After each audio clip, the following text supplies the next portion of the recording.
ክርስቲያኖች ይህን ትጠይቃላችሁ? እንጠይቃለን። ብዙዎቻችን የምንፈልገው ከመቅደሱ ብቻ እንዲመጣ ነው። ብዙዎቻችን የምንፈልገው ከጳጳሱ ላይ እንዲታይ ብቻ ነው። ብዙዎቻችን የምንፈልገው በቄሱ ላይ እንዲታይ ብቻ ነው። ምንም አንደባበቅ። ማህበራዊ ሚዲያው የሚያሳየን እሱ ነው። ሁላችን ተቀምጠን ልክ እንደ ጥሩ ተመጻዳቂ ፈሪሳዊ ራሳችንን አጽድቀን ጳጳሱን ስንኮን ነው። አሁን ይሄ አማኝ ነው፣ አሁን ይሄ ጳጳስ ነው፣ አሁን ይሄ ክርስቲያን። አንቺስ ነሽ አለሽ? መንፈስ ቅዱስ በውስጥሽ አለን? አለ ክርስቶስ በውስጥህ? በሞራል የምትቆምበት አለ? ሌላውን ኮንነህ እኔ በቅቻለሁ ክርስቶስ አሁን ቢገለጥ በቀኙ ሊያቆመኝ ይችላል የሚል ሞራል አለ? እንዴት እንደተጎዳን ተመልከቱ። ሰይጣን የሌሎችን እያሳየ የራሳችንን አዋራ እያለበሰ እንዳናየው፣ አንተ ራስን እንዳታየው ወደድንም ጠላንም ክርስቶስ ሲመጣ ጳጳሱንም የራሱን ሊጠይቀዋል። አንተን እስቲ አቡነ ገሌን እንዴት አያቸው አይልህም። እማምላክን አይልህም። እህቴ ድንግል ማርያምን አይልሽም። ቄስ ገሌን እንዴት አየሻቸው አይልሽም። እንዴት ነሽ አንቺ ነው የሚልሽ። አረ እንዲህ ነው የሚለው፣ እንዲህ ነው አይልህም። እግዚአብሔር ፈቃድ ባለን ውስን ጊዜ የምንማርበት የትምህርታችን ርዕስ በእውነትና በመንፈስ ማምለክ የሚል ይሆናል። የዚህ ትምህርት ጭብጥ አጠቃላይ የክርስትናን ዓላማ ባጭሩ ማሳየት ነው። እንደሚታወቀው ይሄ ወቅት ዘመነ አስተርእዮ ነው፣ የመገለጥ ዘመን ነው። ከፊታችን ደግሞ ታላቁን አብይ ጾም ለማስተናገድ ዝግጅት የምናደርግበት ጊዜ ነው። ከዚህ አንጻር ክርስቲያኖች ኦርቶዶክሳዊ በሚያሰኛቸው ደረጃ እግዚአብሔርን በትክክል ማግኘትና ከእርሱ ጋር ህብረት ማድረግ እንዲችሉ ማሳየት ይችላል ብዬ ያሰብኩትን ሐሳብ አካፍላችኋለሁ። ለትምህርታችን መነሻ የምናደርገው የመጽሐፍ ቅዱስ ክፍል የዮሐንስ ወንጌል ምዕራፍ 4 ቁጥር 23 ላይ ያለውን ኃይለ ቃል ነው። ቃሉን የተናገረው ጌታችን ነው። ቃሉ የተነገረው ደግሞ ለአንዲት ሳምራዊት ሴት ነው። እንዲህ ነው የሚለን፣ በእውነት የሚሰግዱ ለአብና በእውነት ለአብ የሚሰግዱ በመንፈስና በእውነት የሚሰግዱበት ጊዜ ይመጣል። በእውነት የሚሰግዱ ለአብ በመንፈስና በእውነት የሚሰግዱበት ጊዜ ይመጣል፣ አሁንም ሆኗል። አብ ሊሰግዱለት እንደነዚህ ያሉትን ይሻልና ይላል። ይሄን የተናገረው ክርስቶስ ነው። በዚህ ሐሳብ ውስጥ ሁለት ነገሮች አስቀምጧል። አንደኛ የሚሰግዱ አካላት እንዴት ባለ መንገድ መስገድ እንደሚገባቸው፣ ሁለተኛ ደግሞ የሚሰገድለት አካል እግዚአብሔር እንዴት ያሉትን እንደሚፈልግ ሁለቱን ነገሮች አስቀምጧል። ጌታችን ያስተማረው ትምህርት ነው። ቤተ ክርስቲያን የምትመራበት ትምህርትና እውነት ነው። ደግሞም ወደዚህ ካልመጣን መዳናችን ምንም አይነት ዋስትና አይኖረውም። ወደዚህ ትክክለኛ አምልኮ ያልመጣ ክርስቲያን በሕዝብና ቤት ቆጠራ ኦርቶዶክስ ነኝ ስላለ መዳን አይችልም። ወደዚህ ትክክለኛ አምልኮ ያልመጣ ክርስቲያን ቤተ ክርስቲያን መጥቶ እንዲህ ባለ የወንጌል ጉባኤ ብቻ ስለተሳተፈ አይድንም። ወደዚህ እውነተኛ አምልኮ ያልመጣ ክርስቲያን ቤተ ክርስቲያን መጥቶ ስላስቀደሰ ብቻ አይድንም። ወደዚህ ትክክለኛ አምልኮ ያልመጣ ክርስቲያን ቤተ ክርስቲያን በበር በኩል ሲያልፍ ስለተሳለመ ብቻ አይድንም። አሁን ዛሬ የማሳያችሁ መዳን የምንችልበትን እውነት ነው። ቤተ ክርስቲያን በዓላትን የሰራችው፣ አጽዋማትን የሰራችው፣ ክርስቲያኖች የሚሰበሰቡባቸውን እንዲህ ያለት ጉባኤያትም የምትሰራው ሰዎች ወደ እውነተኛው አምልኮ እንዲመጡ ነው። ዓላማቸው ይሄ ነው። ታላቁ የቤተ ክርስቲያን አባት ቅዱስ አትናቴዎስ በጣም በሚደንቅ ሁኔታ ሁላችሁ እንደምታውቁት አሁን ወር በገባ በ12 የቅዱስ ሚካኤልን በዓል መታሰቢያ እናከብራለን። ይህንን በዓል መታሰቢያ እንዲከበር ያደረገው ቅዱስ አትናቴዎስ ነው። ለመጀመሪያ ጊዜ በወር በገባ በ12 የቅዱስ ሚካኤል በዓል እንዲውል ያደረገው ቅዱስ አትናቴዎስ ነው። ኋላ ቤተ ክርስቲያን በቀኖና አስቀምጠዋለች። ቅዱስ አትናቴዎስ ይህንን በዓል ወር በገባ በ12 የቅዱስ ሚካኤል በዓል እንዲከበር ያደረገበት ዋና ምክንያት ደግሞ እርሱ በሚያስተምርበት ዘመንና ሀገር ዜውስ የሚባል ጣዖት ያመልኩ የነበሩ ሰዎች ነበሩ። እነዚህን ሰዎች የእግዚአብሔርን ቃል አስተምሮ ወደ እውነት ካመጣቸው በኋላ ወደ መዳን ካመጣቸው በኋላ ወደ ጥምቀት ካመጣቸው በኋላ ይሄ ቀን ወር በገባ በ12 ዜውስ የሚባለውን ጣዖት የሚያስቡበት ቀን ስለነበረ ይሄ ቀን እንደ ትዝታ እየሳባቸው ሰይጣን ወደ ቀደመ ግብራቸው እንዳይመልሳቸው ያንን በዓላቸውን በቅዱስ ሚካኤል ስም ተካላቸው። ይሄ ባፕታይዝ አጠመቀው ማለት ነው። ዕለቱን አጠመቀው ማለት ነው። የቅዱስ ሚካኤልን መታሰቢያ እንዲያከብሩ ያደረገበት ዋና ምክንያት ደግሞ ክርስቲያኖች በቅዱስ ሚካኤል አማካኝነት እግዚአብሔርን እንዲያመልኩት ነው። ሌላ የለም። በቤተ ክርስቲያን ያሉ የምናከብራቸው ቅዱሳን በአጠቃላይ የቤተ ክርስቲያን የግንዱ ቅርንጫፎች ናቸው። እነዚህ ቅርንጫፎች በሙሉ ወደ ግንዱ የሚያደርሱን ናቸው። ወደ ግንዱ ወደ እውነተኛው አምልኮ ያልደረሰ ክርስቲያን የተንጠለጠለባቸው ቅርንጫፎች ብቻቸውን ሊታደጉት አይችሉም። ብዙዎቻችን ልማዶቻችን ያሳዝናሉ። ማር ይስሐቅ የተባለ መነኮስ ምን ይላል? ከሰይጣን ይልቅ ልማድን ፍራ ይላል። ልማድ አደገኛ ነገር ነው። ሰይጣን በጾም በጸሎት ይወጣል። ሰይጣን በጠበል ይወጣል። ሰይጣን በጥምቀት በመስቀል ይወጣል። ልማድ ግን በጣም አደገኛ ነገር ነው። አብሮ የሚኖር ነው። አሁን እንኳን ዝም ብላችሁ ብታስቡት የጥምቀትን በዓል አክብረን አሳልፈናል። የጥምቀት በዓል የተከበረባቸውን አብዛኛውን ማህበራዊ ሚዲያ ላይ የተለቀቁትን ቪዲዮዎች ብትመለከቷቸው እግዚአብሔር ምን እያለን ይሆን የምትሉባቸው ናቸው። ምን እያለን ይሆን? በስሙ ምን እያደረግን እንዴት እያየን ይሆን? እግዚአብሔር ቤተ ክርስቲያን በአደባባይ በምታከብረው በዓል አማካኝነት ሌላ እርሱን ወደ ማምለክ የምንመጣበትን እድል እየሰጠን እድሉን ሳንጠቀምበት ቀርተን በሞሾና በዘፈን ብቻ አሳልፈን በሴሪሞኒ ብቻ እንደ ካርኒቫል ዴይ በባህላዊ መንገድ ብቻ በልብስ ብቻ አሳልፈነው መመለሳችን እግዚአብሔርን ምን ያክል ያስደስተዋል? ክርስቲያኖች ይህን ትጠይቃላችሁ?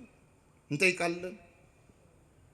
እግዚአብሔር ወደ እርሱ መምጣት የምንችልበትን እድል በሚያሰፋልን ልክ እድሎቻችንን ለመጠቀም ወስነናል ወይ? በትክክል እግዚአብሔርን ለማምለክ ፈልገናል ወይ? ለእርሱ ለመገዛት የእርሱ ለመሆን እንፈልጋለን ወይ? ወዳጆቼ ወደዚህ ካልመጣን በጣም አደገኛ ነው።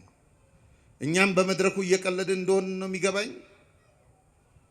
እንደ ከተራ እንደ ቲያትር እንደ ሾው እንደሆነ የአየር ሰዓት የማሳለፍ አይነት ሁኔታ ነው እንጂ የሚገባኝ ወደ መዳን ሰው ካልመጣ የልቡን ዙፋን ሰው ካልከፈተለት ወንጌል በልቡ ላይ እንዲቀመጥ እድል ካልሰጠው ወንጌል እንዲከብር እድል ካልሰጠው ወዳጆቼ ወደ አምልኮተ እግዚአብሔር ለመምጣት እንቸገራለን። ከእግዚአብሔር ይልቅ በእጆቻችን የያዝናቸው ብዙ ጊዜ እናገራለሁ ቁሳቁሶች እያታለሉን ነው። አልገባንም አምላካችን፣ አልተረዳነውም አምላካችንን። እና ጥቂት ነጥቦችን አካፍላችኋለሁ። እንደው በጣም አደራ እምላችሁ ሁልጊዜ ነው የምናገረው። እዚህም ብመጣ ሳልናገርም ትምህርት አልጀምርም የትም። እንደው በመድኃኔዓለም ወንጌል እየሰማችሁ ስልክ አታውሩ። በመድኃኔዓለም ቢያንስ ይሄን ተውለት በቃ ለእግዚአብሔር ቢያንስ የፈለገ ለምን ከሰማይ ሚካኤል ነኝ ብሎ አይደውልም? አታንሳ ወንጌል እየሰማ ለምን በኋላ የምታገኘውን ለዚህ እኮ ነው ወደ እውነተኛ አምልኮ አልመጣንም እምላችሁ። የቱ እንደሚበልጥ እንኳን ገና አልተረዳንም። የቱ እንደሚሻለን እንኳን ገና ለመለየት ቸግሮናል። በጣም አደገኛ የልብ ጨለምተኝነት ነው ይሄ። በጣም ክርስቲያኖች እናንተ በጣም አንድ ጉዳይ ቸግሯችሁ የሆነ ነገር ቸግሯችሁ እና መፍታት ቸግሯችሁ የራሳችሁን ጉዳይ እገሌ የሚባለው ወዳጄ እኮ ይፈታልኛል፣ አክባሪ ነው፣ እኔም አከብረዋለሁ እና እሱን አግኝቼ ማወያየት አለብኝ ብላችሁ ቀጠሮ ቀጥራችሁት በቀጠሮቹ ተገኝቶላችሁ አጠገባችሁ ቁጭ ብሎ እናንተ ችግራችሁን እያወራችሁት እሱ ስልክ ቢነካካ ትወዳላችሁ? አትወዱም? ለምን? የራሱ ስልክ አይደል? የራሱ አይደል ስልኩ? መብቱ አይደለም? ለምን አትወዱም ግን ንገሩኝ እስቲ። ሐሳብ አለን አይደል? ሐሳብ ብቻ ሳይሆን ምን ቢንቀን ነው አትሉ? እኔ እንዲህ አክብሬው እንዲህ ላወራው መጥቼ እኔ እያወራሁት እሱ ስልክ የሚነካካው ምን ቢንቀኝ ነው ትላላችሁ አይደለ? እግዚአብሔርም እንዲህ ነው የሚላችሁ። ምን ቢንቁኝ ነው የሚለው። ምን ቢንቁኝ ነው? እኔ ሐሳቤን ተስፋ የቆመ እንዳይመስላችሁ፣ እዚህ ምስክር የሚቆም እንዳይመስላችሁ። እንደሱ ካሰባችሁ ገና ናችሁ ማለት ነው። በጣም ምን ቢንቁኝ ነው የሚለው እግዚአብሔር። ሐሳቤን ለማካፈል ፈልጌ ምን ቢንቁኝ ነው? ቻይና ለሰራው ነገር የተንበረከኩት ነው የሚለው እግዚአብሔር። ወድቆ ለሚሰበር ነገር ምን ቢንቁኝ ነው የተንበረከኩት ነው የሚለው እግዚአብሔር። ስለዚህ ክርስቲያኖች ወደ እውነተኛ አምልኮ እግዚአብሔርን መለመን አለባችሁ። ወደ እውነተኛ አምልኮ ለመምጣት ወደ ፍጹም መገዛት ለመምጣት ለእግዚአብሔር። አንዳንዶቻችን ኦርቶዶክሳዊነት ማለት በአደባባይ የሆነ ነገር በሆነ ጉዳይ ተነስቶ ተጨቃጭቀን ተሰዳድበን ወስብሐት ለእግዚአብሔር ብለን በሚዲያ መለያየት እየመሰለን ነው። ወደ እውነተኛ አምልኮ መምጣት አልቻልንም። አብ ግን የሚፈልገው እንዴት ያለውን ነው? እግዚአብሔር አብ የሚፈልገው እንደነዚህ ያሉትን ይሻልና። እንዴት ያሉትን? በእውነትና በመንፈስ ለአብ የሚሰግዱትን። የኔ መገለጥ ዓላማ ይሄ ነው። የኔ በስጋ በዚህ ምድር መገለጥ፣ በከብቶች በረት መወለድ፣ በሰዎች መካከል መመላለስ ዋና ዓላማ አብ የሚፈልገው በእውነትና በመንፈስ የሚሰግዱለትን ነው።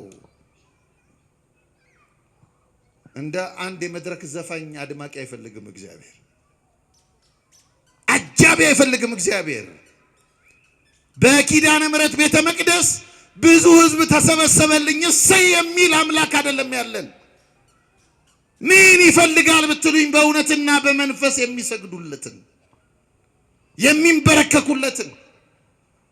አንድ ሳምራዊት ሴት ለጠየቀችው ጥያቄ የመለሰው መልስ ነው። ሳምራዊቱ ሴት በብዙ የተቸገረች ሴት ናት። እሷ ላይ ጊዜ አናባክንም፣ ጊዜ ስለማይኖረን ወደ ዋናው ሐሳባችን ለመምጣት ይቺ ሴት አንድ የውሃ ጉድጓድ አጠገብ ግን ድንገት ከክርስቶስ ጋር የተገናኘች ሴት ናት። በዚህ ተገናኘች፣ አየችው። ስታየው አይሁዳዊ ነው የመሰላት። ከዚያ በኋላ እሱ ደግሞ ውሃ ጠጭኝ አላት። ውሃ ጠጭኝ ሲላት እንዴት አንተ ከኔ ትጠይቃለህ? እኔ እኮ ሳምራዊ ነኝ፣ አንተ ደግሞ አለባበስ፣ አነጋገር ያስታውቃል። ከአይሁድ ወገን ነህ። እኛና እናንተ እንደማንስማማ ታውቃላችሁ። እናንተ እንዴት ውሃ ትጠይቀኛለህ አለችው። ውሃ የጠየቀች ማን መሆኑን ብታውቂ የሕይወትን ውሃ ከእርሱ በለመንሽው ነበር። ብታውቂው፣ አጠገብሽ ያለውን ብታውቂው። አጠገባችን ያለውን እንድናውቀው መድኃኔዓለም ዓይናችንን ያብራው። አጠገባችን ያለውን እንዲህ ባለ አውደ ምሕረት ላይ እንደዚህ ስብስብ አድርጎን እንዲህ ባለ ሁኔታ መልእክቱን ሊያሰማን የሚሰበስበን እንዲህ አጠገባችን ያለውን እንድናውቅ እሱም ብታውቂው የሕይወትን ውሃ ከእርሱ በለመንሽው ነበር። እና ይሄንን ተነጋገሩ። በኋላ በቃ ሕይወት ውሃ እንፈልጋለሁ እና ስጠኝ አለችው። እንስራ አልሸከምም ደከመኝ ምናምን አለችው። በኋላ ጌታ በቃ ሂጂ ባልሽን ጠርተሽ ነው። ባል የለኝም አለችው። በኋላ ታሪኳን ሲነግራት ከሌሎች መምህራን ትማሩታላችሁ ታሪኩን። በታሪኳን ሲነግራት ሴቲቱ ትንሽ ከፍ አለችና ነብይ እንደሆንክ ያለው አለችው። እንደ አይሁድ የቆጠረችውን ከአይሁድ እንዳንዱ የቆጠረችውን ያንን አጠገቧ የተገለጠውን ትንሽ እየሰማች ስትመጣ ምን አለች? እኔ ነብይ እንደሆንክ ያለው አለችና ጥያቄዋን ቀየረች። ያደከማትን ጉዳይ ተወችው፣ የእንስራውን ጉዳይ ተወችው። እዚያ ጋር ያለውን የጉድጓዱን ጉዳይ ታወችውና ምን አለች እቺ ሴት? እኔ አለች ሳምራዊ ነኝ፣ የኔ ወገኖች አሉ፣ አባቶቼ ያስለመዱኝ ወግ አለ፣ ትውፊት አለ፣ ልማድ አለ። ያንን ልማድ ተከትዬ ነው የምኖረው። ይሄ ልማድ ደግሞ ገሪዛን በሚባል ተራራ ላይ ይኸው ለአምላካችሁ በዚህ ነው የሚሰገደው ብለውናል።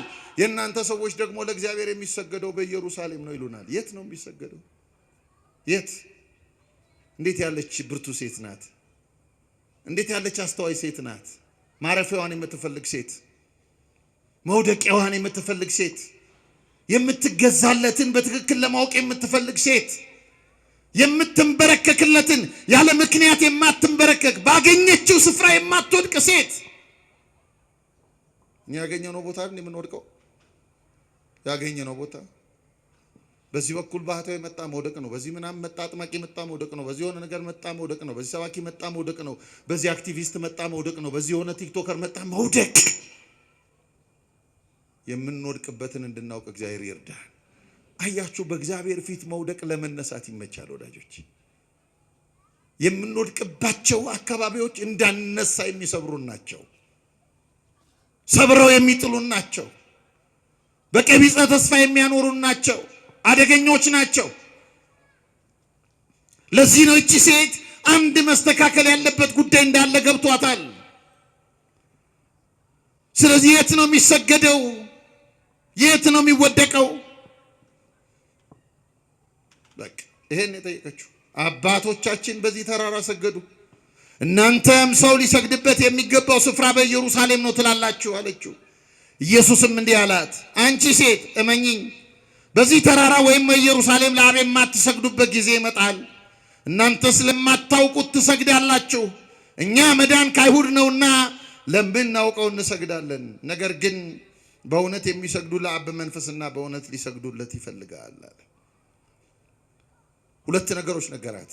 አንደኛ እናንተ አላት ለማታውቁት ትሰግዳላችሁ።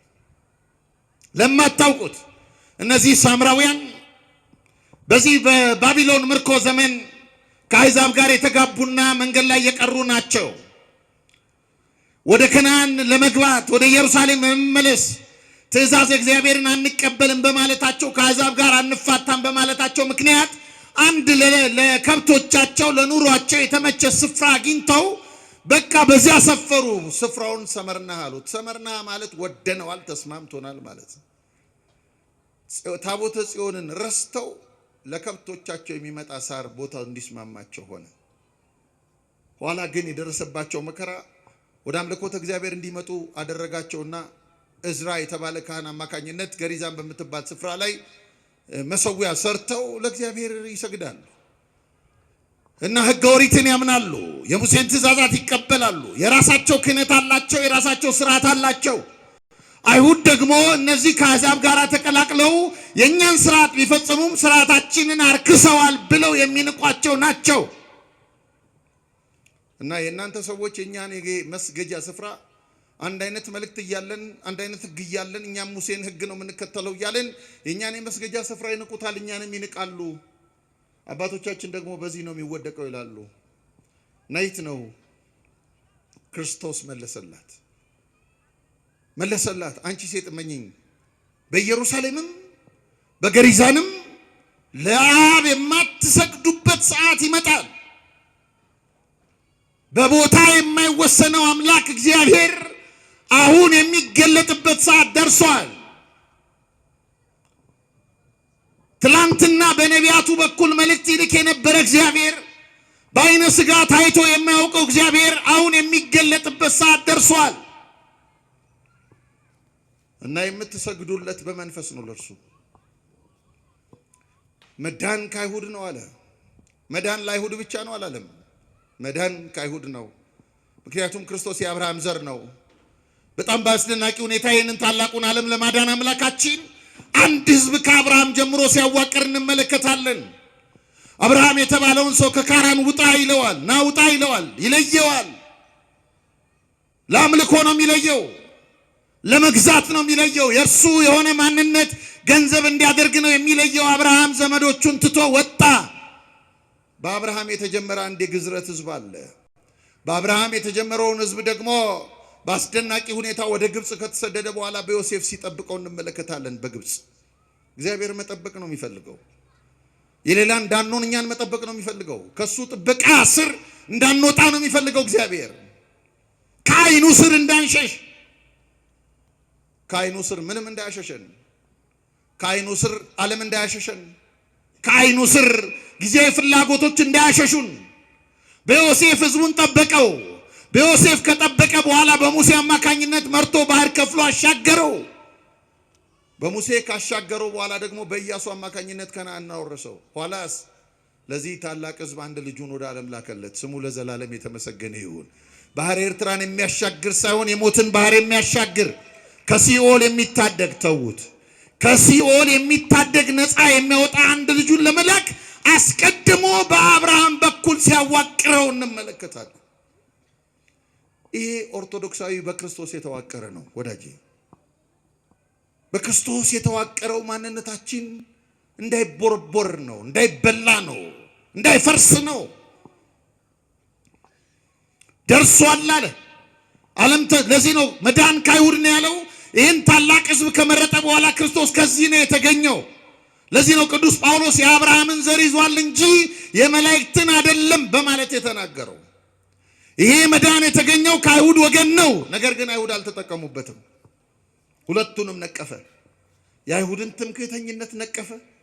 የእነዚህን ደግሞ ሳምራውያንን ደግሞ ከአሕዛብ ጋር ተዳቅሎ የተቀላቀለ አምልኮ። አንዳንዶቹ የአይሁድ ሴቶች ጣዖት አምልኮ የለመዱ ባሎች አሏቸው። አንዳንዶቹ የአይሁድ ወንዶች ጣዖት የለመዱ የአሕዛብ ሴቶች አሏቸው። የተቀላቀለ አምልኮ ያላቸውን አሕዛብንም ሳምራውያንንም በትምክህት የተሞላ ስርዓተ ኦሪት ያላቸውን ጥላ ተሸክመው በጥላ የሚመጻደቁትንም ሁለቱንም ነቀፈና መዳን በዚህ የለም። በኢየሩሳሌምም በዚህም በገሪዛንም የማትሰግዱበት ጊዜ ይመጣል። አብ ሊሰገድለት የሚገባው በእውነትና በመንፈስ ነው። ዛሬ ጥቂት የምናተኩረው እሷ ላይ ነው። ጥቂት ይሄ እግዚአብሔር መንፈስ ነው፣ የሚሰግዱለትም በእውነትና በመንፈስ ሊሰግዱለት ያስፈልገዋል የሚለው ላይ ማለት ነው። ስለዚህ እውነተኛ አምልኮ የቀደሙ አባቶቻችን ምን ብለዋል? በምን መንገድ ተገዝተዋል? በምን መንገድ እግዚአብሔር አምላካቸውን አምልከዋል? ለእግዚአብሔር እንዴት ተገዝተዋል? በእውነትና በመንፈስ ማምለክ ማለት ምን ማለት ነው? ምን ማለት ነው? ይህ ትምህርት ዋና ዓላማ ወዳጆቼ እግዚአብሔር የሚፈልገውን አምልኮ መፈጸም እንድንችል አቅጣጫ መስጠት ነው። ኮምፓስ ነው። ፈቃዱ ያለው እናንተ ጋር ነው። ወንጌል አያስገድድም። ፈቃዱ ያለው ሰው ጋር ነው፣ ባለቤቱ ጋር ነው። ይሰማል። ተግባራዊ ማድረግ ያለበት እሱ ነው። እግዚአብሔር አያስገድድም። መቼም እንደምታውቁት አንድ ሰው ሊያገኘው የሚፈልገው ትልቁና ፍጹም ነገር ምንድነው ቢባል ከእግዚአብሔር ጋር አንድ መሆን ነው። አሁን ወደ ቤተክርስቲያን የመጣ ነው እኮ ከሱ ጋር አንድ ለመሆን ነው አይደለም? እውነት አሰብ ምንም ጥያቄ የለውም። በብርድ የመጣ ነው። ቤታችንን ትተን ስራችንን ትተን ኪዳነ ምሕረት ጉባኤ ተዘጋጅቷል ብለን ሰዓታችን ጠብቀን ወደዚህ የመጣ ነው ከእግዚአብሔር ጋር አንድ ለመሆን ነው። ግን አልቻልንም። ለምንድን ነው ያልቻልነው? ምንድነው ችግሩ? አያችሁ፣ ዋናው ያልቻልንበት ጉዳይ የምንፈልገው ነገር እንዳይፈጸም የሆነበት ጉዳይ እግዚአብሔርን ለማምለክ የምንፈልግበት መንገድ እኛ ያዋቀርነው ስለሆነ ነው። እግዚአብሔር ባዋቀረው መንገድ መሄድ ስለማንፈልግ ነው። ወዳጆቼ ቤተ ክርስቲያን የምታስተምረው ስለ ስነ ምግባር ብቻ አይደለም። እግዚአብሔርን ስለማስደሰት ብቻም አይደለም። እነዚህ ትምህርቶች ያስፈልጋሉ። አዎ፣ ቤተ ክርስቲያን ግን ከዚህ ከፍ ባለ ሁኔታ ደግሞ ስርዓት ያስፈልጋል። እውነት ነው። የመንፈስን አንድነት ይጠብቃል። ስርዓት ያስፈልጋል። እውነት ነው። ከሰማያውያን ህብረት በሰማይ ካሉ ቅዱሳን ጋር ያምልኳቸው መንፈስ ከኛ ጋር አንድ እንዲሆን ያደርገናል። እውነት ነው። ስርዓት ይጠብቃል፣ ይጠቅማል። የቤተ ክርስቲያንን አንድነት ለማቆም እድል ይሰጣል ስርዓት። እውነት ነው። ግን እኮ እኛ ቤተ ክርስቲያን ብቻ አይደለም የምንኖረው። መርካቶም መኖሪያችን ነው። አየር ጤናም መኖሪያችን ነው። ወተን ሌላ የትም የምንውልበት የሥራ አካባቢ መኖሪያችን ነው። እግዚአብሔርን ለማምለክ ደግሞ ጊዜና ሁኔታ የሚያስፈልግ አይደለም። እንደውም ሰሞኑን በደንብ እንደተማራችሁ ተስፋ አደርጋለሁ የነነዌ ጥፋት እንዲናገር የተላከ ዮናስ በመርከብ ውስጥ ያገኙት መርከበኞችና በመርከብ የተሳፈሩት አካላት አንተ ማነህ? ስራስ ምንድነው ብለው ሲጠይቁት ስራዬ እግዚአብሔርን ማምለክ ነው። ማንን ማምለክ? እንዲህ ነው ያለው። የክርስቲያን የመጀመሪያ ስራው እግዚአብሔርን ማምለክ ነው። እግዚአብሔርን የምናመልከው ቤተ ክርስቲያን ስንመጣ ብቻ አይደለም። ቤተ ክርስቲያን ስንመጣ ብቻማ ከሆነ የአንድ የክፍለ ከተማ ሹም አደረግ ነው ማለት ነው። እግዚአብሔር በህይወታችን ሁሉ ልናመልከው የሚገባ ነው። እግዚአብሔር በመውጣት በመውረዳችን ሁሉ እያመለክ ነው እየተገዛንለት ልንኖር የሚገባ አምላክ ነው። እግዚአብሔር በጨለማ ማንም አይለኝም ብለን ነውር ስንሰራ ራሳችንን ከነውር የምንጠብቅበት እውነተኛ አይናችን ነው አምላካችን እግዚአብሔር። አምላክ አለን፣ መለከ ገዛ ነው። አምላክ አለን ማለት ገዢ ያለን ማለት ነው። ገዢ ያለን የሚገዛን አለን፣ ወደን የምንገዛለት። ይሄ የምንገዛለት አምላክ የሚፈልገው አምልኮ፣ ይሄ እውነተኛ አምልኮ ወዳጆቼ ከሞት በኋላ ባለው ህይወት ከሰማያዊ ህብረት ጋር የምንደመርበት ነው። አንድ የምንሆንበት ነው። ያን ህብረት የምናሳይበት ነው። እውነተኛ አምልኮ ራሳችንን ከሰማያዊ እውነት ጋር እንድንሳተፍ የሚያደርገን ነው። በዝማሪያችን በመናችን አሁን አይታችሁታል። ወጣቱ ጥምቀት ላይ ዱላ ምናምን ሁሉ ይዞ ሻቦላ ምናምን የሚማዘዝ ነው ይመስል መዝሙር ነው የሚያሰማው እያለ ነው። በጣም ደግሞ የሚገርመኝ ከአንድ ቀን ስህተት ደግሞ እንዲሻገር የሚፈልጉ ሰዎች ወጣቱን ተውት፣ እግዚአብሔርን ብሎ ስለመጣ ተውት። ወዳጄ እግዚአብሔርን ብለህ ከመጣ በኋላ እግዚአብሔር እንደሚፈልገው መኖር አለብህ።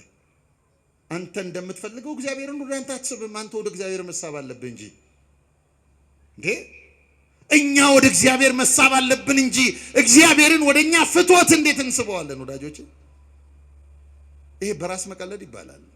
በራስ መቀለድ ወጣትነት ማሳበቢያ ሆኖ ጊዮርጊስ ወጣት አልነበረም እንዴ? 20 ዓመቱ አይደለም እንዴ ጊዮርጊስ? በስንዴ ሲፈጭ 20 ዓመቱ አይደለም እንዴ ጊዮርጊስ? ባዮሎጂካል ኢንተረስቱ አልነበረም እንዴ ጊዮርጊስ? ነበር እኮ። ጊዮርጊስ በህይወቱ እንዲጨክን ያደረገው እግዚአብሔር ፍቅር ነው። ወደዚህ ፍቅር እንድትመጣ ነው የሚፈልገው እግዚአብሔር። ወደዚህ እውነት እንድትመጣ ነው የሚፈልገው እግዚአብሔር።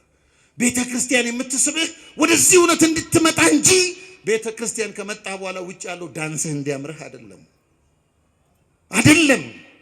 ከዳንስ ወደ ሽብሸባ እንድትመጣ፣ ወደ ማህሌት እንድትመጪ፣ ወደ ሰዓታቱ እንድትመጪ። አንድ ፒላጊያ የምትባል ሴት በጣም የምታስደንቀኝ ሴት ናት። የግሪክ ኦርቶዶክስ ቤተክርስቲያን የቅድስና ማዕረግ የሰጣት ሴት፣ በክርስቶስ በጸለየበት ደብረ ዘይት ዋሻ ውስጥ እድሜ ዘመኗን የኖረች ሴት ናት። በጣም የሚገርመው ስትሞት ልክ እንደ ማርያም ግብፃዊት አናብስት የቀበሯት ሴት ናት። ይቺ ሴት ከዚያ ቀደም በጣም ቆንጆ ናት፣ መልከ መልካም ናት። ጸጉሯ ረጅም ነው፣ መልኳ ያምራል፣ ድምጿ ያምራል። ጧት ግን ከ2 ሰዓት በላይ ዝግጅት እያደረገች ተዋውባት ተጊጣ ራሷን ምናምን ተቀባብታ አንድ ከተማ መሃል አንድ ከፍ ያለ ስፍራ ላይ ቆማ ጊታር እየመታች ሙዚቃ የምታሰማ ሴት ናት። እና ሴቲቱ ብዙ ወንዶች ወደ ስራ ለመውጣት ሲሄዱ መንገድ ላይ መልኳንና ድምጿን አይተው ስራ ይረፍድባቸዋል በፍትወት እየነደዱ። እንዲህ ባለ መንገድ ተማረካቸው የነበረች ሴት ናት። አንድ ቀን ግን አንድ ሊቀ ጳጳስ ብዙ መነኮሳት አስከትሎ በዚያ ከተማ በኩል ሲያልፍ ድንገት ይቺን ሴት አያት። መነኮሳቱ እንደተመለከቷት መነኮሳት ስለሆኑ ገዳማውያን ስለሆኑ አማተቡ፣ ፊታቸውን አዞሩ። ሰይጣንን በሴቲቱ መልክና ቅርጽ ልክ ተመለከቱት፣ አማተቡ፣ ዞሩ። ሊቀ ጳጳሱ ግን ቆም አለና አባቶች አላቸው፣ ይቺን ሴት መልኳን አያችሁት? ይቺን ሴት ቁመቷን አያችሁት? ይቺን ሴት አይኗን አያችሁት? ጸጉሯን አያችሁት? ይቺን ሴት ድምጿን አያችሁት? ሲል መነኮሳቱ አባታችንን በቃ ሰይጣን ጣለው ማለት ነው አሉ። እኛ ያማተብን አናያትም ስንል ጭራሽ እኛን እንድናያት ይጋብዘናል እንዴ እያሉ ያማትባሉ። ሴቲቱ ደግሞ በተቃራኒው ምን ትላለች? እሷ ደግሞ እንደገና እስከ ዛሬ ድረስ የጣልኳቸው በዝሙት የጣልኳቸው እስከ ዛሬ ድረስ ጎረምሶች ነበሩ፣ አሁን ቁንጅና የጳጳስ እንድጥል አደረገኝ ብላ ትምክህት ውስጥ ገባች በልቡ። ያኔ ነበረ ልክ ሴቲቱ እዚህ ትምክህት ውስጥ ስትገባ መነኮሳቱም ልክ እንዲህ ያለ ዝለት የገጠመው መስሏቸው አባታችን ወደቀ ብሎ ሲያማትቡ ወደ መነኮሳቱ ዞራልና አባቶቼ ይቺ ሴት ይህንን ሁሉ ወጣት ለመማረክ ቤቷ የተዘጋጀችበትን ሰዓትና ጊዜ ታስባላችሁ? ገላዋን ስትታጠብ፣ ልብሷን ስትተኩስ፣ ስታዘጋጅ፣ ስትቀባባ፣ ፊቷን በመስታወት ስታይ የወሰደችውን ጊዜ ታውቃላችሁ?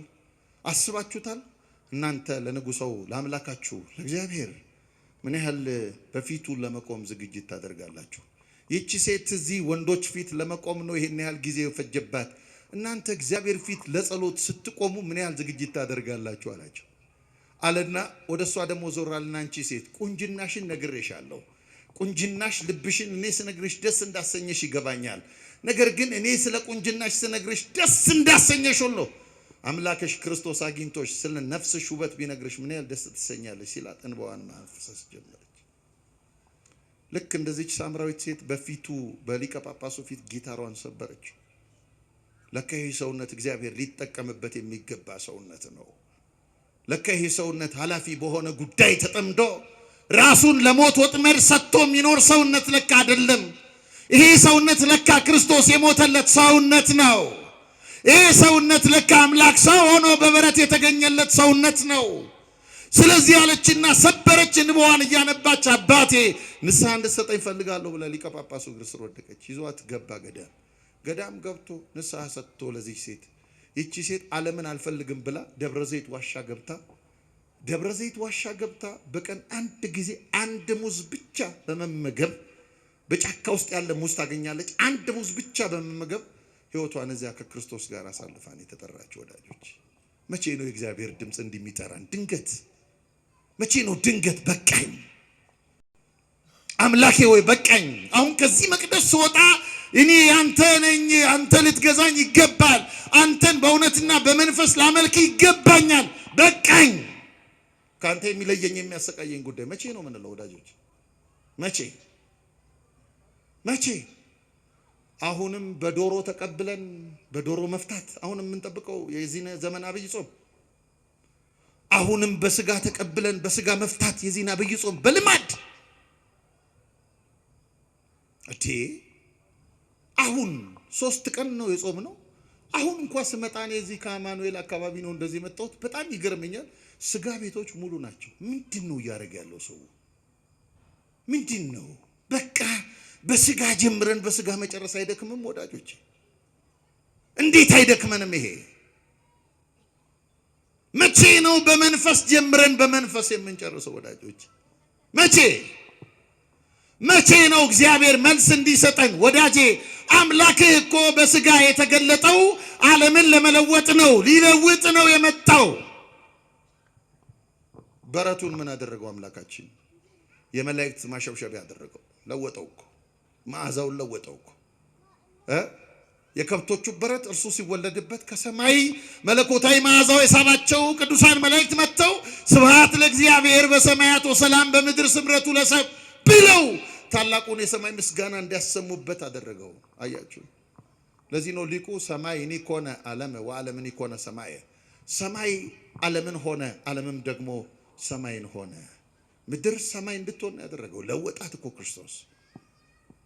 ወዳጆቼ አካላዊ ቃል እንደ ተስፋው ቃል እንደ ነቢያቱ ትንቢት ዘመኑ በተፈጸመ ጊዜ የእኛን ስጋ ለብሶ በማኅፀነ ድንግል ሰው ሲሆን ወደ ሟቹ ሰውነታችን ውስጥ ገብቶ ሕይወትን እኮ ለመስጠት እኮ ነው። ሟችነታችንን ለመለወጥ ነው። መቼ ነው ሞታችን የሚለወጠው? እኛ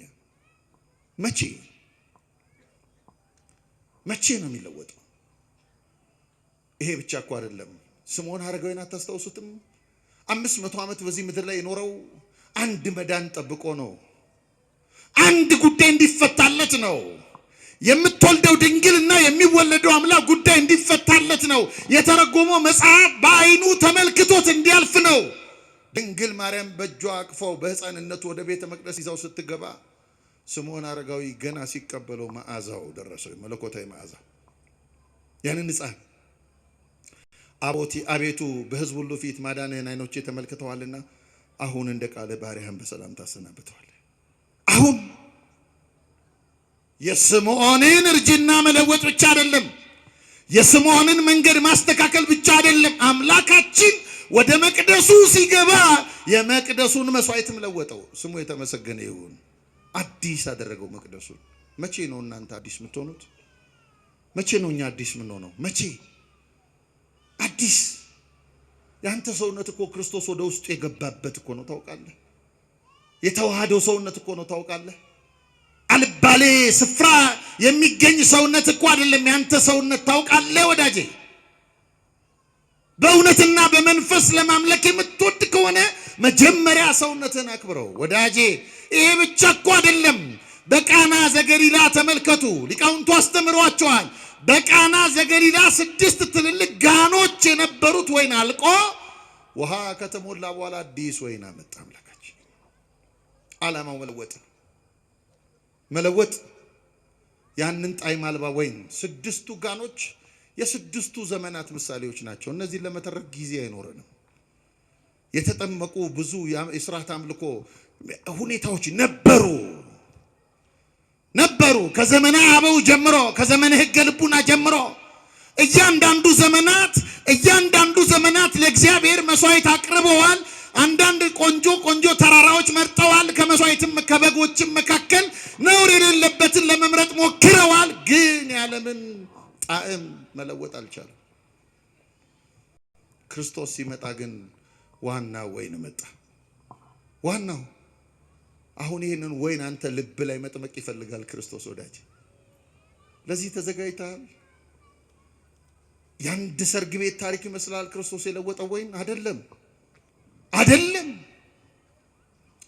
ዓለም እንደሚጠብቀው ለሊቀ ምርፋቁ ባጭሩ ነግረውታል። ለምን ታስተድሃር ከዘይሴን ወይን፣ የሚበልጠውን ወይን ዓለም የሚያርፍበትን ያንተን መናኛ ከጠጣን በኋላ ባንተ መናኛ ወይን ከሰከርን በኋላ እንዴት ይህን ወይን አዘገየኸው? ወዳጆች የዓለም ወይን አላሰከረንም፣ አልጣለንም፣ አላደከመንም፣ አይበቃንም። አምላካችን ወደ ለወጠው ወደ እውነተኛ ወይን መተን በስርዓት በእውነትና በመንፈስ ልናመልከው ራሳችንን ማዘጋጀት አይጠበቅብንም። እውነተኛ አምልኮ ወዳጆቼ፣ እውነተኛ አምልኮ ክርስቶስን በውስጣችን አድርጎ ማምለክ ነው። ምክንያቱም እውነት ክርስቶስ ነው። የሚሰግዱለት አለ በእውነትና በመንፈስ ነው። ለማን አለ? ለአብ። የሚገርም ነው። ሶስትነቱን ነው የጠራው ለዚህ ሳምራዊት ሴት። አንደኛ የሚሰግዱለት አለ በእውነት ነው አለ። በማን? በክርስቶስ። እሱን ውስጣችን አድርገን የምንሰግድለት። ክርስቶስን እንዴት ነው ውስጣችን አድርገን የምንሰግደው? እንዴት ነው? ሁለተኛ ደግሞ በመንፈስ ነው አለ። በማን? በመንፈስ ቅዱስ አማካኝነት። አብ የሚፈልገው እንደሱ ነው። አሉን ሁለቱ ነገሮች አለን። መንፈስ ቅዱስ በውስጣችን አለን። ክርስቶስ በውስጣችን አለ። ጠይቀናል፣ የሆነ ቦታ ጉድለት አይሰማንም። እየዘመርን የሆነ ቦታ ጉድለት አይሰማንም። እያስቀደስን የሆነ ቦታ ጉድለት አይሰማንም። የመንፈስ ጉድለት የቅዱሳንን ገድል ስንሰማ የቅዱሳንን መንፈሳዊ ሕይወት ስንሰማ የሆነ ቦታ ጉድለት አይሰማንም ወዳጆቼ፣ አይሰማንም። ያን ጉድለታችን እንዴት እንሙላው? እንዴት ይሞላ? እውነተኛ አምልኮ የዘላለምን ሕይወት በውስጣችን እንዲጀምር ማድረግ ነው። ብዙዎቻችን የምንፈልገው ከመቅደሱ ብቻ እንዲመጣ ነው። ብዙዎቻችን የምንፈልገው ከጳጳሱ ላይ እንዲታይ ብቻ ነው። ብዙዎቻችን የምንፈልገው በቄሱ ላይ እንዲታይ ብቻ ነው። ምንም አንደባበቅ። ማህበራዊ ሚዲያው የሚያሳየን እሱ ነው። ሁላችን ተቀምጠን ልክ እንደ ጥሩ ተመጻዳቂ ፈሪሳዊ ራሳችንን አጽድቀን ጳጳሱን ስንኮነ ነው። አሁን ይሄ አማኝ ነው፣ አሁን ይሄ ጳጳስ ነው፣ አሁን ይሄ ክርስቲያን። አንቺስ ነሽ አለሽ? መንፈስ ቅዱስ በውስጥሽ አለን አለ። ክርስቶስ በውስጥህ በሞራል የምትቆምበት አለ። ሌላውን ኮንነ እኔ በቅቻለሁ ክርስቶስ አሁን ቢገለጥ በቀኙ ሊያቆመኝ ይችላል የሚል ሞራል አለ። ያ ሳይኖርህ እንዴት ትኮንናለህ አንተ? እንዴት እንደተጎዳን ተመልከቱ። ሰይጣን የሌሎችን እያሳየ የራሳችንን አዋራ እያለበሰ እንዳናየው፣ አንተ ራስን እንዳታየው ወደድንም ጠላንም ክርስቶስ ሲመጣ ጳጳሱንም የራሱን ሊጠይቀዋል። አንተን እስቲ አቡነ ገሌን እንዴት አያቸው አይልህም። እማምላክን አይልህም። እህቴ ድንግል ማርያምን አይልሽም። ቄስ ገሌን እንዴት አየሻቸው አይልሽም። እንዴት ነሽ አንቺ ነው የሚልሽ። አረ እንዲህ ነው የሚለን፣ እንዲህ ነው አይልህም። የለም እንደሱ አይጠይቀንም። ይህ እውነተኛ አምልኮ ወዳጆቼ በውስጣችን ለሚመጣው ህይወት ዋስትናና ቅምሻ ነው። እፍታ እናቶቼ ታውቃላችሁ፣ ዝክር ስትሰግሩ ወይ ኪዳነ ምሕረት ወይ ምናምን አንድ በዓል ጎረቤት ያግዟችኋል ወጡን በመስራት ምናምን በማድረግ እና የዋዜማው ዕለት ወጡን ሰራርተው ጨርሰው ምናምን አድርገው እነሱ ሊሄዱ ሲሉ በይ እስቲ ነይ ጎረቤቴ ከፍታው ቅመሺ ትላላችሁ አይደለም? ዋናው ክብረ በዓል ነገ ነው አይደለም? እስቲ ከፍታው ቅመሺ።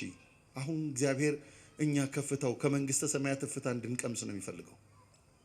ቀምሰናል፣ ከሱ ቀምሰናል። እውነተኛን አምልኮ በሰማይ ያሉ ቅዱሳን እያጣጣሙት ነው። ራሳችንን ከነሱ ጋር ህብረት ወደ ማድረግ እንደመጣን እያረጋገጡልን ነው። ይሄንን ክርስቲያኖች መመለስ አለብን። ብዙዎቻችን አምልኮን የለመድነው በቤተ መቅደስ ብቻ ነው። በቤተ መቅደስ ብቻ እኛ ስጋዊ ወሬ እኔ አስታውሳለሁ። እዚህ ደብረ ገሊላ ነው ያደግኩት አማኑኤል እና ትንሽ ልጅ ሆኜ ነፍሳቸውን ይማሩ አሁን በሕይወት የሉ እማማ ውዳሴ ከንቱ ምንላቸው እናት ነበሩ። እና እኚህን እናት እማማ ውዳሴ ከንቱ ስንላቸው እሳቸው ጥሩ የማዕረግ ስም ያወጣንላቸው እየመሰላቸው ደስ ይላቸዋል። አያውቁትም ትርጉሙን። እማማ ውዳሴ ከንቱ ግን ያልናቸው ለምን መሰላችሁ?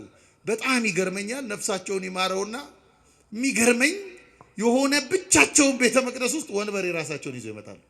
የቤተክርስቲያን ይቀመጡ አላቸው። ያኔ ብርቅ ነው፣ ተጣጣፊ ወንበር ብርቅ ነው፣ በቀላል አይገኝም። ሀብታም ናቸው፣ ያመጣሉ፣ ይዘረጋሉ። እዚያ ላይ ይቀመጡና አቤት ይሄ ቄስ ይላሉ። በዚህ በኩል ሄዳል፣ በዚህ ይገባል፣ በዚህ ይወጣል። አንድ ቀን እሳቸውን ሳይው መቅደስ ውስጥ እንዲወጣሉ እንዴት እንደሚጎዳን ሰይጣን አይታችኋል። ለምን? በመንፈስ እንዳናመልከው እግዚአብሔርን በመንፈስ እንዳንነጠቅ መዳኛችን ወዳጆቼ አምላካችንን በመንፈስና በእውነት ማምለካችን ነው። ሌላ የለም። ያ ዳሪዮስ የተባለውን ንጉሥ አስቡት። ይወደው የነበረውን ዳንኤልን ንግስናው ማይተሙ ማዳን ሲያቅተው ላድን ሞከርኩ ግን አልቻልኩም። ሁልጊዜ የምታመልከው አምላክ ያድንህ። እስቲ በሉት ይሄን ቃል ሁልጊዜ በሉ እስቲ። የምታመልከው አምላክህ ያድንህ። መቼ? ሁልጊዜ በማንኛውም ሁኔታ የምታመልከው አምላክህ። ዳንኤል ከኢየሩሳሌም ወጥቶ በባቢሎን አልረሳውም አምላኩን። ማታ ማታ ተነስቶ ፊቱን ወደ ኢየሩሳሌም አዙሮ በሚያድርበት ቤት ውስጥ መስኮቱን ከፍቶ ፊቱን ወደ ኢየሩሳሌም አዙሮ ለአምላኩ ለእግዚአብሔር ስግደት ያቀርባል፣ ያመልከዋል። እግዚአብሔር ያመልከዋል። ጎረቤቶቻችሁ እንኳን ሲያደርጉ አትቆጩ። መርካቶም ትንሽ ጊዜ ውያለሁ። መርካቶ የሆነች ሰዓት ላይ አለቻቸው ብቅ ይላል። አንተ አለህ ቀን እግዚአብሔር ትዝ ይልሃል ቀን። አይ 7 የጸሎት ሰዓታት አሉን። 7ቱን ምሳ ስትበላ ትዝ ይልሃል አምላክህ። ትዝ ይለናል። የምገዛለት አምላክ አለኝ ትያለሽ፣ ትዝ ይልሻል። ታዲያ አልተጎዳንም ወዳጆች? አልተጎዳንም? ወደ እውነት ሳንመጣ ስርዓት ላይ ብቻ ተንጠልጥለን ወደ ህይወት ሳንመጣ ክርስቲያኖች ይህን ተግባራዊ ማድረግ ይገባቸዋል። በእውነት ማምለክ የክርስትና ሕይወት ወደ ፍጹምነት የሚያመጣ ነው። የቅድስና ጥላውን ማየት የምንችለው ወደ እውነት አምልኮ፣ ወደ እውነተኛ አምልኮ ስንመጣ ነው። ወደ እውነተኛ አምልኮ ለሐዲስ ኪዳን አገልግሎት መቅናት የሚችሉ ክርስቲያኖች ሲፈጠሩ ነው ወደ እውነተኛ አምልኮ መምጣት የሚቻለው። ሌላው ጥላ ነው። አልፈዋል እያላት ነው ጌታችን ሳምራዊቱን። አልፈዋል፣ ይበቃል። በኢየሩሳሌም የማይሰገድበት፣ በኢየሩሳሌም እኮ ለእግዚአብሔር ተሰግዷል፣ አሁንም ይሰገዳል። በኢየሩሳሌምም በገሪዛንም የማይሰገድ ሁለታችሁን ጽንፍና ጽንፍ አድርጎ ያቆመ፣ ሁለታችሁን የሆነ ቦታ ያቆመ እንዲህ ያለ ስርዓት ያበቃለታል፣ ያበቃል። የአይሁድ ኦሪት አምልኮ ጥላ ነው፣ ያልፋል። አልፈዋል። እነዚያ ጥላዎች ለክርስቶስ መምጣት፣ በእርሱ መምጣት፣ ለእርሱ መምጣት ምሳሌዎች ሆነው ሲያገለግሉ ቆይተው በእርሱ መምጣት ደግሞ ማለፋቸውን የሚያስተምሩ ናቸው። ምክንያቱም እሱ ራሱ እውነት ነው። በብሉይ ኪዳን ዘመን እውነት በአካል አልተገለጠም። እውነት በነቢያት አፍ ተነግሯል። በብሉይ ኪዳን ዘመን እውነት ሲዳሰስ አልታየም። እውነት ይሄ ነው ተብሎ ተነግሯል። አሁን ግን ራሱ እውነት በመካከላችን ሆኗል። እውነት ከዚህ ኦርቶዶክሳዊ ስርዓት አምልኮ ሁለት ሁኔታዎች አሉት። ሁለት ስንት አልኳችሁ? በደንብ ንገሩኝ፣ በደንብ ንገሩኝ። ሁለት ሁኔታዎች። አንደኛው የእግዚአብሔር በሕዝቡ መካከል መገኘት ነው። ሁለተኛው ደግሞ ለተገኘው እግዚአብሔር ሕዝቡ የሚሰጠው ምላሽ ነው። ይሄ ነው አምልኳችን። እግዚአብሔር ለምን ተገኘ? አስቀድሞ ለሙሴም ሲገለጥለት ለምንድን ነው የተገለጠው? የተቸገረውን ሕዝብ፣ ባሪያ የሆነው ሕዝብ ነፃ እንዲያደርገው ነው። ባሪያ ሆኖ ሊያገለግለው ስለማይገባ ሂድና ፈርዖንን ያገለግለኝ ዘንድ ሕዝቤን ልቀቅ በለው ነው ያለው። ተይዘን እሱን ማምለክ አይቻልም። በዓለም ተይዘን እሱን ማምለክ አይቻልም። ሕዝቡን የተቸገረውን ሕዝብ ነፃ ካወጣው በኋላ ደግሞ ታላቁን መገለጥ አሳያቸው። ሕዝቡ ወደዚያ የምስጋና ምላሽ አለው። ለተገለጠልን አምላክ፣ በስጋ ለተገለጠልን አምላክ፣ ማንነታችንን ለለወጠልን አምላክ ወዳጆቼ፣ የአምላካችንን በስጋ መገለጥ ስናስብ ሶስት ነገሮችን ሁልጊዜ ማሰብ አለብን። ምንድን ነው ያደረገው በእኛ ውስጥ እና እኛ የቱ ጋር ነን ብለን መጠየቅ አለብን። የመጀመሪያው አምላካችን እኛ በአዳም ምክንያት ርቀነው ነበረ። አምላካችን ወደኛ የመጣው ወደ ራሱ ለማቅረብ ነው፣ ወደ ራሱ። ሁለተኛ ብሌታችንን ለማደስ ነው፣ ተፈጥሯችንን ለማደስ። ወበኪ ተሐደሰ ቀዳሜ ኩሉ ፍጥረት የሚለው ሊቁ ይህን ነው። በድንግል ማርያም አማካኝነት የቀደመው ፍጥረት ባንቺ ታደሰ፣ ወደ ቀደመ ልዕልና፣ ወደ ቀደመ ክብሩ። ሶስተኛው ካቀረበን በኋላ አደሰን፣ አዲስ ካደረገ በኋላ ሊገባ ውስጣችን ሊኖር። እናንተ ቤታችሁን አድሳችሁ ገብታችሁ እንደምትኖሩበት የሆነ ቦታ መሬት ተመርታችሁ ሰርታችሁ ጨርሳችሁ በቀለም አሳምራችሁ ለዓይናችሁ ደስ የሚያሰኝ ከሆነ በኋላ ቤቱን ገብታችሁበት እንድትኖሩ አምላካችን በእኛ መካከል ሰው ሆኖ ተገልጦ ለዓይኑ ደስ የምናሰኝ አድርጎ በውስጣችን ሊያድር ወደደ። ተዘጋጅተሃል ለዚህ? የእሱ ማደሪያ ለመሆን፣ የእሱ መቅደስ ለመሆን፣ በእውነትና በመንፈስ ለማምለክ። እርሱ እውነት ነው። ይሄ እውነት በውስጣችን እንዲኖር ይሄንን የእግዚአብሔርን መገለጥ በልባችን እንድንለማመድ መለማመድ እንድንጀምር በታሪክ እየሰማ ነው፣ በዜና እየሰማ ነው ብቻ ሳይሆን የእግዚአብሔርን መገለጥ በውስጣችን እንድንለማመድ መድኃኔዓለም ሁላችን ይርዳን። በመቅደሱ ዕለት ዕለት የሚታየው እግዚአብሔር በእኛ ውስጥ እንዲታይ ይርዳን። በውስጣችን ካልታየ መድኃኔዓለም ወዳጆች ማምላክን የለም። አላባብላችሁም? እኔ የለም። እንድትድን የምትወድ ከሆነ በውስጥ እንዲታይ ክርስቶስ በአንተ ውስጥ እንዲታይ። ሰሞኑን አንድ ሀገር ነበርኩኝና አስታውሳለሁ። እንደውም እዚሁ ኪዳን በጠዋት አስተምሬ ነው ማታ ከሰዓት የበረርኩት። የሄድኩት የክርስቲያን ሀገር ነው። በጣም የገረመኝን ነገር ልንገራችሁ። ስዞር የሄድኩበት ለመጀመሪያ ጊዜ እዚህ ሀገር የሄድኩት የብዙ ክርስቲያኖች ቤት በራቸው ላይ ከኛ ትንሽ በዶግማ ለየት ያለ ኦርቶዶክሳውያን ናቸው፣ ግን ከኛ ትንሽ በዶግማ ለየት ያለ ትምህርት ያላቸው ናቸው።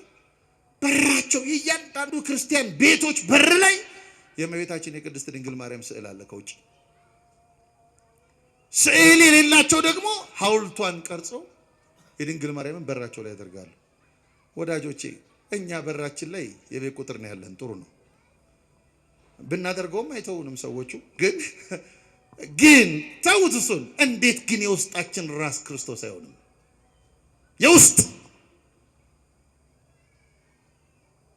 በውስጣችን የሚኖር ልባችንን መቅደስ በማድረግ ይህን ትምህርት ሰምታችኋል ዛሬ። አሁን መወሰን መለማመድ አለባችሁ የክርስቶስ መቅደስ ለመሆን። እርሱ በማንነታችን ከእርሱ ጋር ህብረት እንድናደርግ ይፈልጋል። ይሄን እንድንለማመድ በብሉይ ኪዳን መጽሐፍ ስለ ውሃ የምናነባቸው ነገሮች አሉ። ለምሳሌ ውሃ ለምጻሞች ሲፈወሱበት እናያለን። እንዲህ ባለ መንገድ ውሃን ደግሞ በኖህ ዘመን አንዳንዶቹ መጥፋቸው ሲሆን ኖህና ቤተሰቦቹ ሲድኑበት እናያለን። በብሉይ ኪዳን በቅዱሳት መጻሕፍት የምናነባቸው እነዚህ የጥምቀት ምሳሌዎች እንደሆኑ ቅዱሳን ሊቃውንት ተርጉመውልናል። በብሉይ ኪዳን የምናነባቸው እስራኤል የተመገቧቸው ተአምራዊ ምግቦች አሉ፣ ከሰማይ የወረዱ መናዎች አሉ። እነዚህ ለቁርባኑ መንገድ ጠራጊዎች ናቸው። ይሄ የሚመጣው እውነት ምሳሌ ነው። የእስራኤል ልጆች ከግብፅ ሲሸሹ ቀይ ባህርን ስለመሻገራቸው እናነባለን። ስለዚህ ስንናገር ፍጻሜያቸውን እናስታውሳለን። ከአሮጌው ወደ አዲሱ አምላካችን እንድንመጣ ይርዳል። ከስዕሉ ወደ እውነታው ብዙዎቻችን ስዕለ ክርስቶስ ፊት፣ ስዕለ ድንግል ማርያም ፊት ጥሩ ክብርና ምናምን አለን፣ ቆመን እንሰግዳለን ምናምን። ጥሩ ነው። ተሻግረን ወደ እውነታው ግን መድረስ አለብን። እነዚህ ስዕሎች እንደውም ኦርቶዶክሳውያን ሊቃውንት ስዕላትን the icon of invisible God የማይታየው አምላክ መታያዎች ናቸው፣ ማሳያዎች ናቸው። ስዕሉ አይደለም። ስዕሉ ወደ እውነታው እንዲወስድህ እንዲያደርስህ አልደረስንም። ከአሮጌ ወደ አዲስ በእውነትና በመንፈስ ማምለክ ማለት እንደሱ ነው። አዲስ ሰውነትን ገንዘብ አድርጎ ማምለክ። ሙሴ እንደምታውቁት ከግብፅ ወደ ግብፅ ሲላክ የተቸገረውን ነፃ እንዲያወጣ ነው። ክርስቶስ ወደኛ የመጣው ለምንድን ነው ታዲያ? ሙሴ ሕዝቡን ውጣው ሲል ሰማ፣ እሺ ያለ ሕዝብ ወጣ፣ ባህሩን ተሻገረ። ክርስቶስስ ወደኛ የመጣው ለምንድን ነው ወዳጄ? የሙሴ ምሳሌ እኮ ነው። ክርስቶስ ወደኛ የመጣው በኃጢአት ባርነት ያለነውን ዓለም የጨቆነንን ዲያብሎስ የገዛንን ነፃ ሊያወጣን ነው። አያችሁ፣ በሰኞ ውዳሴ ማርያማችን ፈቀደ እግዚእ ያግዕዞ ለአዳም ሕዙነ ወትኩዘ ልብ ወያግቦ ሀበ ዘትካት መንበሩ ይላል። ጌታ ልቡ ያዘነ አዳምን፣ የወደቀው አዳምን ነፃ ያወጣው ዘንድ ወደደ።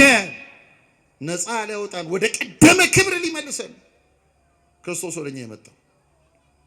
እስራኤላውያን በበራቸው መቃን ላይ የቀቡት ነውር የሌለው የጠቦት በግ ደም ለአጥፊው መስጠሚያ ሆኖታል። ለአጥፊው ውድቀት ነበር። የበኩር ልጆቹን መጥቶበታል ለአጥፊው። ለኛ ለእስራኤላውያን ግን የመዳናቸው ምልክት ነው።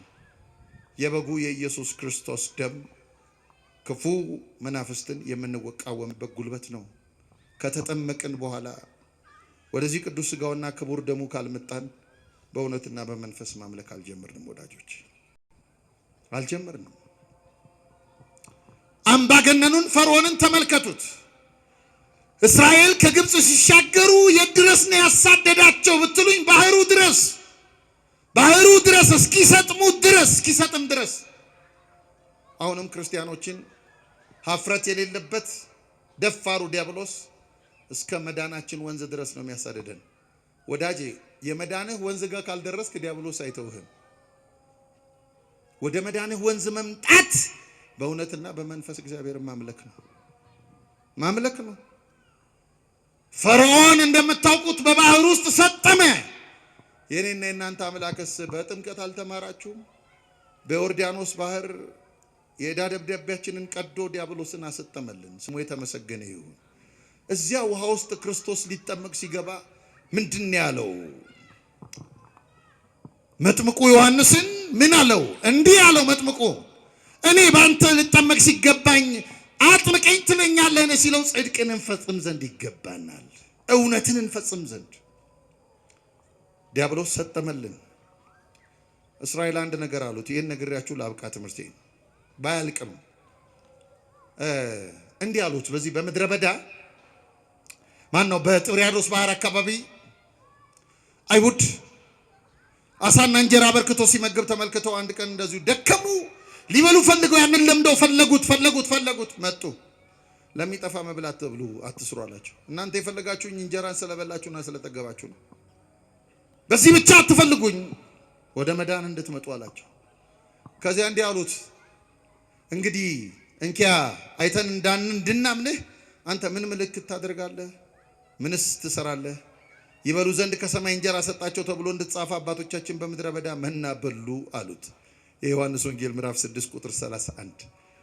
ምልክት ፈለጉ ክርስቶስን ለማመን ምልክት። ያኔ ምን አላቸው ጌታችን? እንዲህ አለ ኢየሱስም፣ እውነት እውነት እላችኋለሁ እውነተኛ እንጀራ ከሰማይ የሚሰጣችሁ አባቴ ነው እንጂ ከሰማይ እንጀራ የሰጣችሁ ሙሴ አይደለም። የእግዚአብሔር እንጀራ ከሰማይ የሚወርድ ለዓለምም ሕይወትን የሚሰጥ ነውና አላቸው።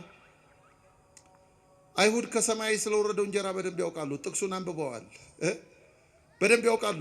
እነዚህን ተአምራት በደንብ ያምኑባቸዋል። የሚያሳዝነው ግን እነዚህ ተአምራት ወደ ዋናው እንዲደርሱ ለምልክት የተሰጧቸው መሆናቸውን ያውቁ።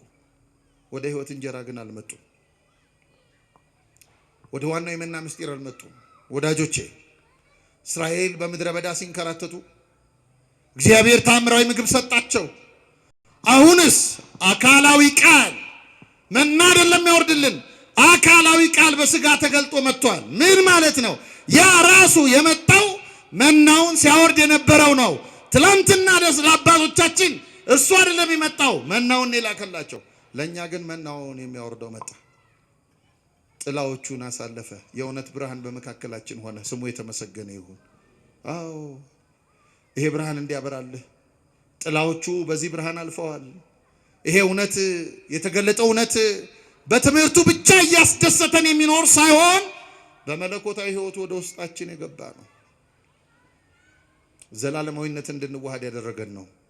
በትምህርት ብቻ እያስደሰተን የሚኖር አይደለም። እግዚአብሔር አብን ለዓለም የገለጠ ነው።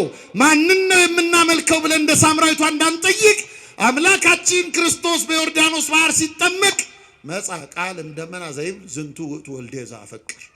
ይኸው ልጄ ነው። ደግሞ በጣም የሚገርመው በእሱ ደስ የሚለኝ ያለ አምላካችን። በእርሱ ደስ የሚለኝ የሚለው ስለማን እንደተነገረ ታውቃላችሁ? ስለ አዳምና ስለ ልጆቹ ነው። እርሱማ አካላዊ ቃሉ ነው፣ ያውቀዋል። ምስክርነት አይሻም። በእርሱ ደስ የሚለኝ በአንተ ደስ እንዲለው ይፈልጋል እግዚአብሔር። በአንተ ደስ የሚለው አምላክህ በእውነትና በመንፈስ ስታመልከው ነው። ለዚህ ነው ቅዱስ ጳውሎስ ሮሜ መልእክት ምዕራፍ 5 ቁጥር 14 ላይ ነገር ግን በአዳም መተላለፍ ምሳሌ ኃጢአትን ባልሰሩት ላይ እንኳ ከአዳም ጀምሮ እስከ ሙሴ ድረስ ሞት ነገሰ፣ አዳም ይመጣ ዘንድ ላለው ለእርሱ አምሳሉ ነውና። እውነተኛው አዳም ክርስቶስ ነው። ዳግመኛ የሰራን፣ ዳግመኛ የፈጠረን ከአማናዊቱ ምድር ከድንግል ማርያም ዳግመኛ ትላንት አዳምን እንዳበጃጀው መልሶ የሰራን። መልሶ ከሰራን በኋላ ወዳጆች አዲስ ማንነትን ከሰጠን በኋላ በእውነትና በመንፈስ ልናመልከው ይገባል። በእውነትና በመንፈስ ማምለክ ማለት ክርስቶስን በውስጥ አድርጎ ማምለክ። ክርስቶስን በውስጥ አድርጎ ማምለክ ማለት መሰላችሁ? ንስሐ ገብቶ ስጋው ደሙ ተቀብሎ እንዲህ ባለ መንገድ ማምለክ። እንደዚህ ባለ ሁኔታ የሚያመልኩት እነርሱ በእውነትና በመንፈስ የሚያመልኩ ናቸው። ደርሰናል? ራሳችንን ጠይቅ። እዚህ ካልደረስን ግን መዳን የለም ወዳጆች። መዳናችን ይሄ ነው። እግዚአብሔር አሁንም ልባችንን አንኳኩቷል በእውነትና በመንፈስ እንድናመልከው። በዚህ ትምህርት ዛሬ ወስነን ከእርሱ ጋር ቀጠሮ ሰጥተን ከምን ወዳቸው ጋር ለመገናኘት እንደምንናፍቀው ከምን ወደው አምላካችን ጊዜ ከምንሰጠው አምላካችን ከሚመግበን አምላካችን ጋር በእውነትና በመንፈስ እንድናመልከው በዚህ ወንጌል ቀጠሮ ሰጥተን መውጣት አለብን። አምላካችን ይርዳል። እግዚአብሔር ይስጥልን።